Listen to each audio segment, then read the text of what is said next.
Ipinaaresto si MNLF founding chairman Nur Miswari at 3 niyang commander para sa kasong rebelyon dahil sa paglusob ng kanilang paksyon sa Zamboanga City.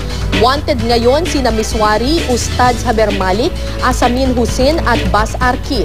Non-bailable ang kasong rebelyon, kinasuhan din sila ng paglabag sa international humanitarian law matapos gamiting human shield ang ilang sibilyan at magsunog ng mga bahay sa Zamboanga. Bukod dyan, inihahanda na rin ang reklamong illegal possession of explosives laban kay Miswari dahil sa mga pampasabog na nakita sa kanyang bahay ng iredito nung nakaraang linggo.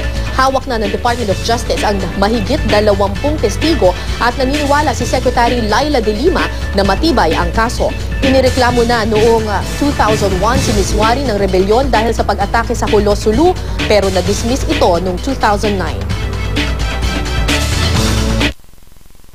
I precisely checked out the evidence and I'm convinced that we have sufficient evidence and strong evidence this time around to successfully prosecute Nur Miswari et al. So, karapatan ng Estado yan na